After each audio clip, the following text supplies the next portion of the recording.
بسم اللہ الرحمن الرحیم۔ السلام علیکم میرے پیارے بھائیوں اور بہنوں، صدقہ فطر کے ضروری مسائل۔ حدیث مبارکہ سے صدقہ فطر کے حسب ذیل مسائل معلوم ہوتے ہیں۔ صدقہ فطر کے لیے صاحب نصاب یا صاحب حیثیت ہونا ضروری نہیں ہے، یہ ہر مسلمان پر فرض ہے، امیر ہو یا غریب۔ غریب بھی صدقہ فطر ادا کرے، اللہ تعالیٰ دوسرے لوگوں کے ذریعہ سے اسے اس پر پھر لوٹا دے گا۔ یہ ہر چھوٹے بڑے حتیٰ کہ غلام اور نوکر چاکروں پر بھی فرض ہے، ان کے بڑے اور آقا چھوٹوں اور ماتحتوں کی طرف سے صدقہ فطر ادا کریں۔ اس کی مقدار 1 سا حجازی ہے جو 2.5 کلو کا ہوتا ہے۔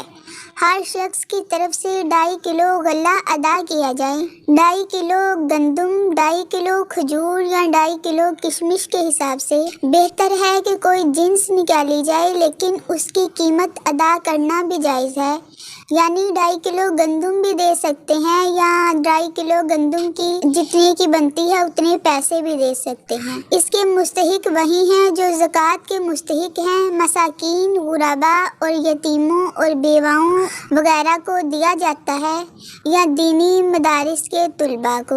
اسے نماز عید کے لیے نکلنے سے پہلے ادا کیا جائے۔ بعض لوگ عیدگاہ پہنچ کر وہاں ادا کرتے ہیں، ایسا کرنا صحیح نہیں ہے۔ اسے عید سے 2-3 دن پہلے بھی ادا کیا جا سکتا ہے۔ حضرت ابن عمر رضی اللہ عنہما اسے عید الفطر سے 1 یا 2 دن پہلے ادا کر دیا کرتے تھے، اور بہتر بھی یہی ہے کہ اسے کچھ دن پہلے ادا کیا جائے تاکہ وہ اپنی ضرورتیں پوری کر سکیں۔ فطرانہ کیوں فرض ہے؟ حضرت ابن عباس رضی اللہ عنہما سے روایت ہے کہ حضرت محمد صلی اللہ علیہ وآلہ وسلم نے صدقہ فطر عید کی نماز سے پہلے اس لیے فرض کیا ہے کہ روزہ داروں سے روزہ کی حالت میں جو غلطیاں اور جو بیہودہ اور فحش باتیں ہوئی ہوتی ہیں، صدقہ فطر روزہ دار کو ان سے پاک کر دیتا ہے۔ سبحان اللہ۔ میرے اور آپ کے پیارے نبی حضرت محمد صلی اللہ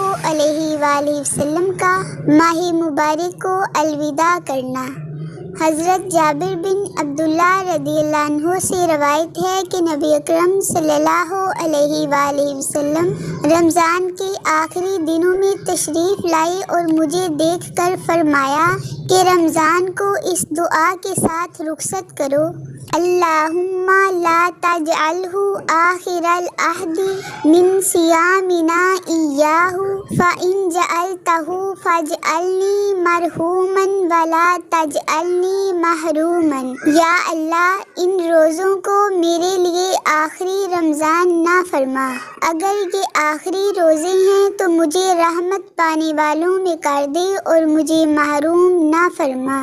پس جس نے یہ دعا مانگی اسے ایک رحمت ضرور نصیب ہوگی، یا تو اگلا رمضان پائے گا یا پھر اللہ کی رحمت و مغفرت پائے گا۔ میرے پیارے بھائیوں اور بہنوں، آپ سب نے یہ دعا ضرور کرنی ہے اور اپنے لیے اور اپنے آقا کی تمام امت کے لیے دعا ضرور کیا کریں۔ آخر پر آپ سے گزارش کر رہی ہوں کہ میرے چینل کو سبسکرائب، ویڈیو کو لائک اور شیئر بھی کر دیجیے۔ اللہ تعالیٰ آپ کو بہترین جزا عطا فرمائے۔ آمین ثم آمین۔ اللہ حافظ۔